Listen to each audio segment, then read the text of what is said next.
welcome to the Tea and a Buddy podcast. I'm Dominic. And I'm Erica. Today's episode we're going to be talking about OFCOM. Do you know what is OFCOM, Dominic? Do you know what that is? Well, I'll tell you. It's the Office of Communications for the UK. I always thought when you were saying OFCOM, because you're always going on about OFCOM, OFCOM this and OFCOM that. Yeah, it's a right. Every day I'm got to get OFCOM on this. Get OFCOM. I'm going to make a complaint to OFCOM. I always just assumed it was OFF. Off, because you're pronouncing it like OFCOM. Yeah, I mean, it technically should be. Yeah. But it's OFCOM. It's the Office of Communications. It's the American equivalent to like the FCC. Okay. And the CTIA. What is and the NCTA? CTIA? The Wireless Association. Okay. And you've got the Federal Communications Commission. And you've got the National Cable and Telecommunications Association. So they're kind of split up.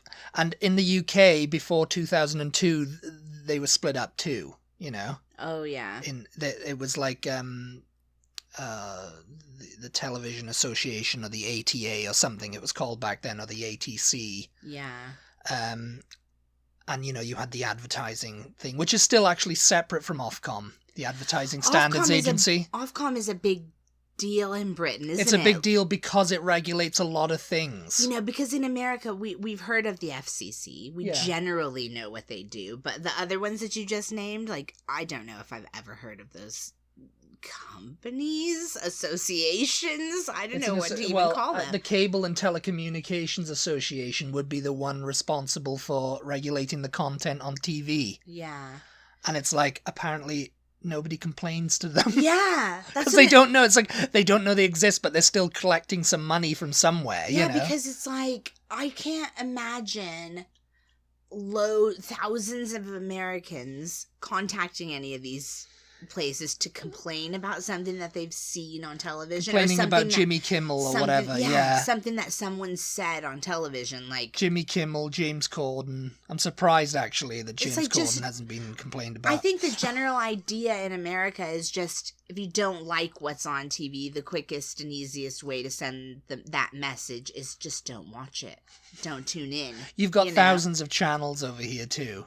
Yeah. Possibly millions. So it's really possibly even billions. So it's really easy, if something's on that offends you, it's just don't watch it again. And, and it'll quickly go off the air. Well, that offends me. It'll quickly disappear from the airwaves because it's they're not going to have something taking up space that's not making them any money, But in Britain, the reason for doing this episode today is because Ofcom, like I said, is a big deal in Britain and was recently sort of, what would you say, the subject or the...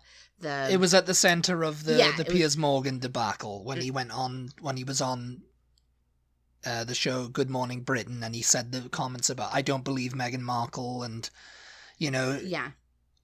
They received, I think, 57,000 complaints in total. Yeah, so explain that now.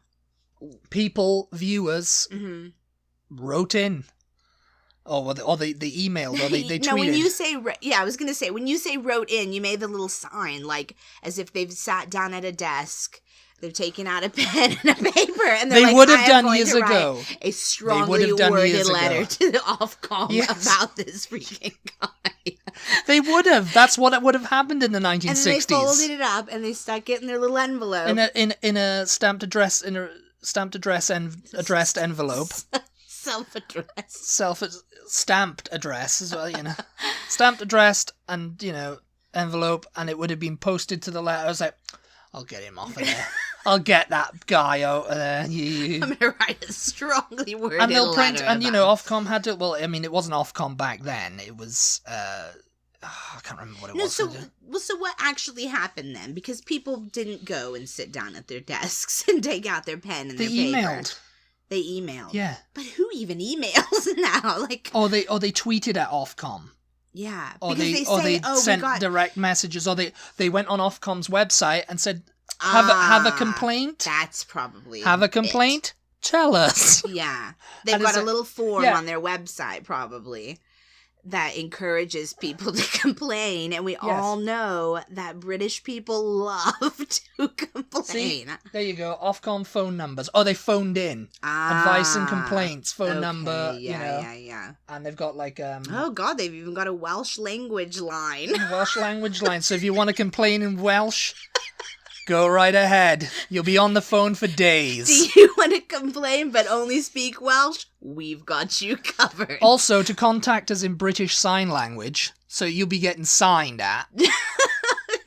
Just angrily signing. Angrily signed at. And contact us on social media, and you can make a complaint online about phone or internet services or TV or radio programs.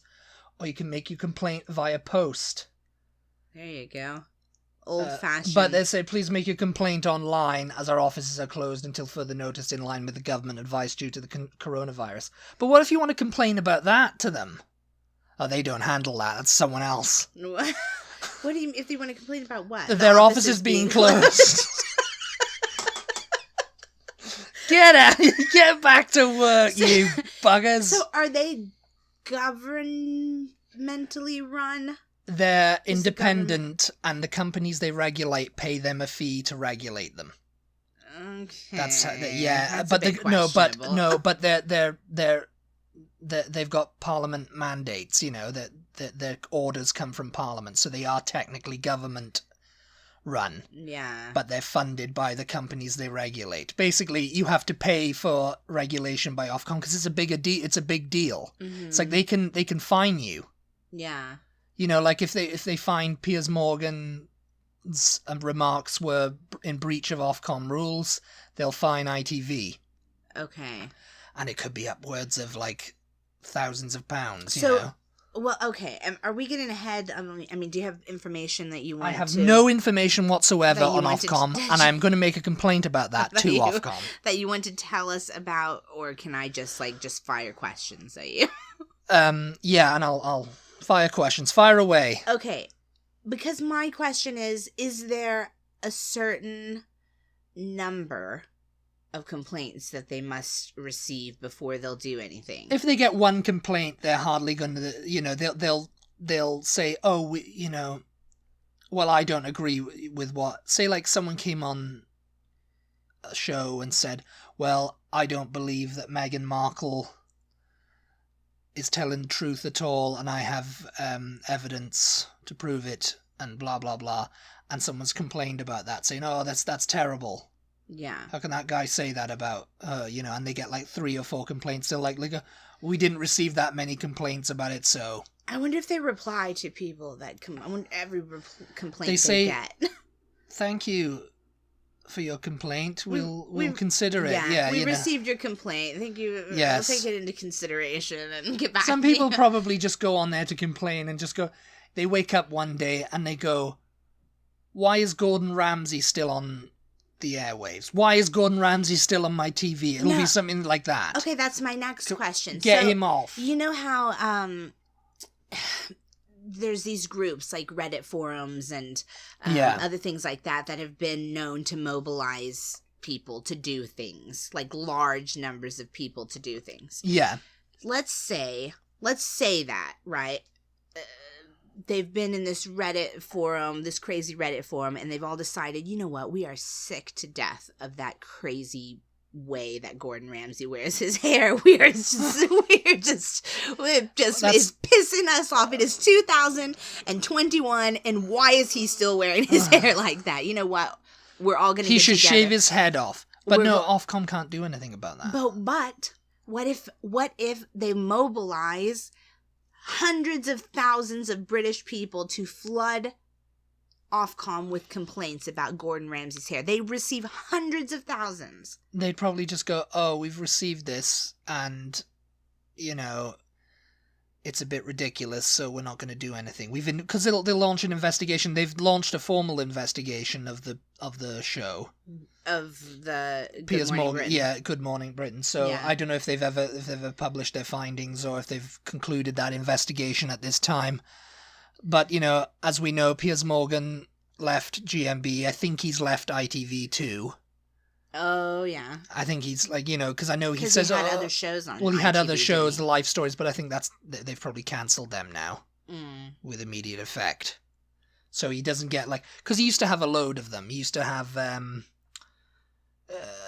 Piers Morgan on women's prisons, you know, this kind of documentary kind of stuff, you know, like human interest kind of weird stuff, you know. And Piers Morgan's life stories was like, you know, he was interviewing celebrities who had a big career, you know. Yeah. Barbara Windsor, Gemma Collins, you know, he had Gemma Collins, and I think the last one was I don't know. I can't remember who the last one was. So there we go. You know what? Everybody's making it like he's so pissed off that Meghan Markle... This is totally not OFCOM related, but he's so pissed off that Meghan Markle, dropped him, didn't speak to him after she met Prince Harry or whatever.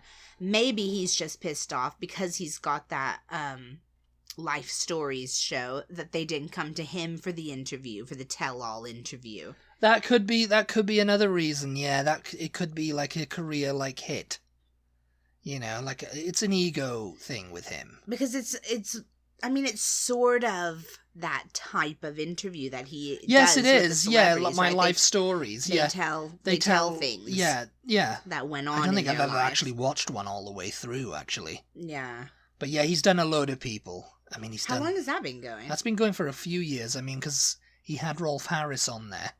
Yeah. So, that's one that he likes to bury, I think, you know. If you're not sure who Rolf Harris is, go look him up. But okay, so Ofcom fines people then. They don't actually have the power to take a show off the air or to fire someone from a show, I guess. What'll happen is they'll strongly recommend, you know, that someone gets fired or something gets changed.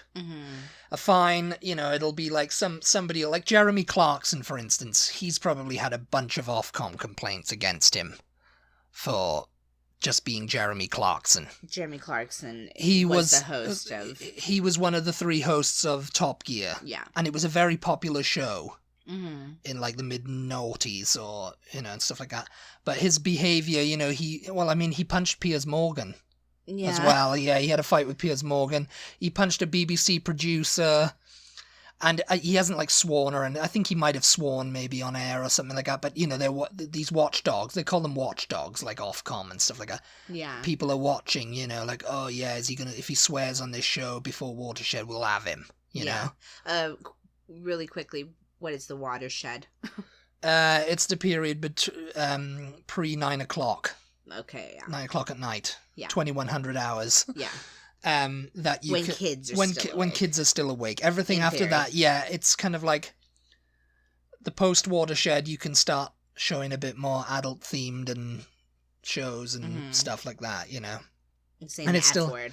Yeah, and I mean, you know, Ofcom, the Watershed, it was kind of created because Mary Whitehouse was one of these leading figures in, like, I think it's disgusting what's being shown on TV these days. Yeah. And this was back in the 60s and 70s, you know.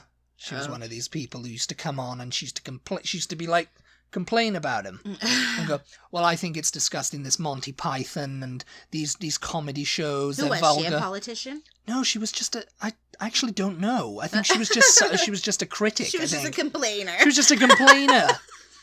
And it's like she's become like, you know, known as like the chief complainer. She's dead now. She was an old lady, you know, an old biddy they used to call her. She used to come on and complain about, oh, I don't agree with you showing these new things. Like, you know, like I'm absolutely certain that during like the punk era of like the late 70s and stuff, she was up the wall because the Sex Pistols said the F word live on like lunchtime TV in an interview, and of course that pretty much destroyed Bill Grundy's career right there. Yeah, because you know it was like, oh, you know, don't say that. It's like middle of the day. Yeah, we don't say the F word until after 9 o'clock in this house. How dare you? Mary Whitehouse is enraged. You know. Yeah, going mental about it. You know, you just mentioned that, and it made me think. Because the FCC definitely are the ones who controls the swear words in America, you know. Oh, they are? They're not the National Cable and Telecommunications Association, the NCTA? I think it's the FCC. they say, you know, the swear words that you can and can't say on television during the day. Well, in the mornings in America, morning television, I don't think you can say even the most benign of swear words. Yeah, no. And then later in the afternoon, you can start to say, you know, maybe like bitch or something like that, you know. Now, afternoon and early evening. But my point is, I don't know if they just regulate the networks, like the basic cable networks, because just this past weekend I had the television on in the middle of the day, and maybe it makes a difference because it's the weekend, I don't know. I can't remember what the movie was that was on, and they definitely said the F word, and it was only like, I don't know, 3 or 4 o'clock in the afternoon, I think. Because I mean that's something. But it was a cable. That's something that's been channel. heavily regulated over here in the States, like cussing. Yeah. Because that's something. But in Britain, because I've heard of that, like American people going to Britain, and it was like, you know, I got shocked when I heard the F word on TV being so used so liberally, you know, on like Channel 4 or something, you know. Yeah. And it's like, because I'd never heard that before on TV over in, you know, people swearing, they're getting naked, they're talking about adult themes, you know. It was just like shocking for me. It's like, yeah, generally they don't do it until after like, you know, until the evening, you know. Yeah. But he said that, I can't remember who it was. It was some guy. I was in my hotel room and I had the TV on, and they were, I was just like, and it wasn't being bleeped out, and you know, I'm just like, yeah, you know, yeah. It to me, it seems like it's only within the last several years that you've heard the F word on television in America. Yeah. But this past before weekend, that, nobody ever said it in life over here. Did they? But this past every time weekend, they said it just went bleep. During the day, I heard it on whatever it was that was on, and it did make me wonder whether the regulations are different for cable channels. I can't remember what channel it was or anything. But I definitely know you cannot say the F word. I don't think maybe on network television at all. I can't think of like anything that comes on like CBS, NBC, ABC, Fox, where you would hear the F word at any point during even the night, you know? Well, there's an American version of Love Actually. And I mean, yes. I mean, you know, the movie Love Actually, and I don't mean like recast and remade. It's, you know, they've reshot some scenes to fit in with it, because, you know, they knew it wasn't going to get past the censors over here, you know? Mm-hmm. And it would just be like, oh, and poor Martin Freeman. I bet most people who watch Love Actually on TV over here didn't even know that he was originally in the, he's in the movie. Yeah. All his scenes are cut, you know? Yeah. And we'll leave you to find out why. Yeah. But so cussing and things like that are not the only things that people make complaints to Ofcom about in Britain. I mean, what Ofcom do, they regulate for the communication services in Britain. Mm-hmm. And they make sure that people get the best from their broadband, home phone, and mobile services, so they regulate the phones too. That's so weird. And as well as keeping an eye on TV and radio. So, you know, I remember I told you about the Russell Brand and Jonathan Ross prank to Andrew, what's his name? The guy who played Manuel. On Faulty Towers. Yeah. Andrew Sachs. Yeah. They did this prank live on air on his show. They phoned us and they said some kind of vulgar thing. I can't remember what it was, but Ofcom had complaints about that, and it was like, they were like, the BBC have got to fire them. Yeah. Or fire Jonathan Ross at least, you know, and I think he got heavily fined or penalised by the BBC for it. Russell Brand got a slap on the wrist. I mean, the FCC regulates the radio also. Yeah. So that doesn't really surprise me that Ofcom would regulate the radio as well in Britain. But telephones? That's weird to me. I mean, I guess it's still... They're just making sure that Talk are working okay. But also, they regulate Royal Mail too. The Postal Service, yeah. They make sure that... So what? So if the rates they go must up deliver, or something? they must deliver and collect letters 6 days a week and parcels 5 days a week at an affordable and uniform price throughout the UK. Yeah. So it's like, you know, Yeah. postage is so, this is again completely off topic, but postage is outrageous in Britain. We know that firsthand by shipping stuff when we were in Britain. People think that the prices in America are crazy, but Oh yeah, shipping things from Britain is just they're getting a bit... they should have more complaints about the cost of shipping in Britain. They do, but unfortunately the unions get involved there. Yeah, you know, so what kinds of things would people complain about phones though? This really just like again, like rates. Well, for example, rates, and also the fact that, you know, they're saying, we're going to give you a free phone, but you're going to pay for it in your bill. Oh, right. And don't tell you that you're going to pay for it in your bill. Right. Like over here, like they do that all the time. Mm-hmm. They say, oh, we're going to give you a free iPhone 14 or whatever the new one is. Yeah. And it's like, oh, and there's going to be a $200, $300 surcharge on your bill this month. Yeah. It's like, what's that for? Administrative fees, you know. It's just like, it's actually the price of the phone, isn't it? And they were like, no, that's a free phone you got there. Yeah. It's like, nah, you know. It's like I think that Ofcom or the Advertising Standards Agency in Britain would get involved there if that was true, and they would not stand for that. They'd be like, yeah, you're trying to pull a fast one here. Yeah. They also look after Ofcom also look after the airwaves used by wireless devices like cordless phones, walkie-talkies, and even some car keys and doorbells. Making sure, like, if they're trying, you know, if they're being used in an illegal way or something, you know. Yeah. Like probably doorbells with cameras built in. Yeah. That's interesting. And they're basically, you know, it's like we also help make sure people don't get scammed and are protected from bad practices, you know? Yeah. Which is particularly important for vulnerable or older people. Yeah, it's set up because, you know, it's like people are phoning up older people. How do I know I can trust Ofcom that, you know, there's not spyware in my doorbell camera or whatever that's, like, watching me? You know what I mean? How do I know that I can trust them? Well, if you can't trust them, complain to them about it.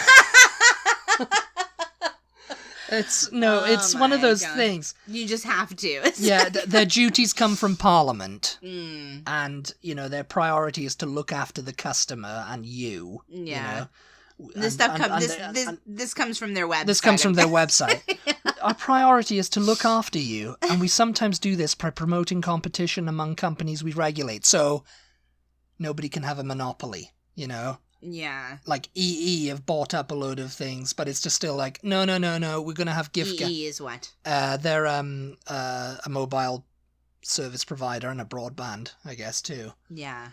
They've bought up Orange and a bunch of other companies, phone companies, and now they're just under the umbrella of EE. But it's like, it looks like, they've just swallowed a load of companies and now they're the largest thing on the... But it's like, no, giffgaff and Talk, I guess, would be another one. And, you know, Vodafone or whoever, you know, they've got to have a share of the market too. It's got to be all equal and fair here. Yeah. As much as it can be in this world. Yeah. And, you know, so it's like, you know, there can be no monopoly over here. Whereas in America, it's like, oh yeah, you know, Google and Apple. Yeah. Yeah, they can have as much as they want, you know. But it's hilarious to me, you know, we are, their own statement, we are independent and funded by fees to us. Paid to us by the companies we regulate. Which you'd think... They're paying them to not regulate them. Is what I would think, yes, you know? Yes. Oh, you know. But they're also, you know, their fees come from, you know, like they get fined and, you know, they'll get fined and that'll go to them, I'm guessing, you know? Yeah, I don't know. Weird. So it's like, you know, they can't really, like, you know, they can't say, like, you know, like, ITV can't say, hey, we pay you a fee to regulators. Yeah. So just make this go away, this whole Piers Morgan thing. Yeah. It's like, well, we can't because we've received 57,000 complaints. Yeah. And it's like, if we make it go away, people will be very pissed off. People will notice. And they'll know it was you that told us to do it. Yeah. You know? Yeah. And nobody will watch ITV anymore, so you can kiss goodbye to I'm a celebrity, get me out of here, and all that. Everyone will go over to the BBC. Yeah. BBC Breakfast will get the ratings then, Right. But yeah, that's they promote competition. They make sure everything's kind of like on the thing, and so people have a trust in them in Britain. People trust them to like handle their complaints and investigate. I remember several years ago when Downton Abbey was still on the air, there was a scene where Anna got raped, and also that scene where I'm spoiling Downton Abbey here for people, but it's like it's years old now. That scene where his burst ulcer, that got a load of complaints too. Yeah. Oh, can't know what? I was watching Downton Abbey and he suddenly spewed up blood. Oh, she was raped. It was a terrible scene. It was very distressing. But I guess those are examples of times where the complaints came to nothing, basically, Yes. They reported that they had received a lot of complaints. And it's just like they get, and Ofcom go, we get the usual busybodies doing this every year, they don't like what they're seeing. The Mary Whitehouses, Yeah. This is terrible, this is degenerate television, blah, blah, blah, Yeah, you just never, ever... It's like, try watching Channel 5. You just never, ever hear this type of thing in America, like... I don't know, you guys, let me know if you can think of an instance where something happened on American television that a lot of people complained about after they saw it or, heard it or whatever. I don't know, I'm really drawing a blank here as to being able to think of anything, actually. Another thing that Ofcom makes sure of... Mm-hmm. is that people are able to use communication services, including broadband. There's a range of companies that provide quality television and radio programs that appeal to diverse audiences. So, there you go. They're making sure that, you're making a program that's not just geared towards white people. And, or even on the other side of the coin, geared towards black people or Asian people or anything like that. It's got to be like everyone can listen to this, everyone gets something out of this, or a range of programs anyway, and people are protected from unfair treatment in programs and don't have their privacy invaded. Reality TV, documentaries, that kind of thing. If someone comes in and films something and you say don't film that, but they go ahead and film it and show it anyway, then they're done for, And of course Royal Mail covers all UK addresses 6 days a week with standard pricing. And the radio spectrum is used in the most effective way. Which, I don't know, that requires a little bit more explanation, but, they didn't give it, so... We're just giving you the facts here, people. Yeah. We don't necessarily know what they don't regulate. What they don't regulate is individual disputes between you and your home phone, broadband, or mobile provider. Say, oh, my bill was high, and or they're messing with my. You were using it a lot. This week. Using a lot this week. It's like that's I'm going to get onto Ofcom about you. It's like Ofcom can't really do anything. They will be dealt with an alternative dispute resolution scheme. Premium rate telephone services. These are regulated by the Phone Paid Services Authority. Again, this information is from their website. If you want to know more, go look it up. Standards of advertising on TV, radio, or the internet. These are regulated by the Advertising Standards Authority. Yeah, they probably get so many complaints. Can imagine the complaints they'd have if they were over here, Yeah. Because the adverts are just terrible. I wonder, the people, remember at Christmas time, people were complaining about this is so ridiculous and also just disgusting, quite frankly, that people were complaining about that Christmas ad. Was it a Sainsbury's ad where it was a black family? There was nothing wrong with the commercial. It was a black Again, they family. were getting on to Ofcom about that. Would it have been Ofcom or would it have been Advertising Standards It would have Authority? been Advertising Standards Agency they would have complained to, but of course people just go, hear Ofcom, and they go, oh, that's where they official complaints is what people think it means. I think it's the Office of Communications, though. Yeah. But people see Ofcom and they go, official complaints. I'm making an official complaint about this black family on my TV, you know? Yeah, yeah. And they don't, the advertising, but it's like, that's just your prejudice, mate. Yeah. You know? It's like yeah, right. I mean, there's valid complaints and then there's just ridiculous complaints. Which I'm sure they see. They don't regulate the BBC World Service or the BBC license fee. Yeah, that must have been something they had to put on there because so many people are going, it's going up 150 quid a year. Oh. Yeah. And, it's like, that's the BBC. I mean, you'd have to talk to Parliament about that. Yeah. About seeing if they'll abolish it. That's something else that I don't know if we've ever discussed in a podcast before, and probably might be a podcast unto itself. If you don't know what we're talking about. In Britain, do you pay your license fee? They have to pay a license fee to have television. Yeah. And that's to watch BBC. Yeah. Yeah. To own a television, you're supposed to pay this license fee, right? Yeah. So, yeah, that's the topic. And it's like that's something that I come across when we're watching VPNs. People going, "Are you paying your license fee because you're watching British TV and you're not in Britain, right? So you must not be paying your license fee." Well, I am. In fact, I am. But I think the thing about it with a VPN service is that the person whose VPN we're using or whatever, however that works, they pay the fee. Yes. And it's just like they are paying a fee. And, yes. Yeah, and that's true. The post offices, if you have a complaint about a post office in general, it's like, that's... Oh, the woman down in my local post office was so rude. Newspapers and magazines, they don't cover either. And what people write or post on the internet. Oh my God. I'm going to go on to Ofcom about you because you posted an offensive meme or you trolled me. Yeah. And it's like... Your tweet was so offensive. Your tweet was very offensive. Ofcom, sort this out. I mean, we laugh, but I can see people they probably, just thinking that they regulate everything. They absolutely do, yeah.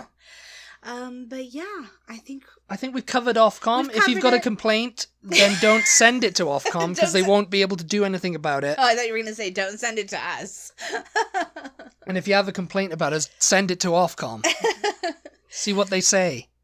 Actually, if you have a complaint, do send it to us. I want to see what people complain about. Just a complaint about, anything in general. Just send us your complaints. Yes, it doesn't even have to be about us. It can just be a complaint about something, like the parking in your the food area. Last night that my wife made was absolutely terrible. What did we have last night?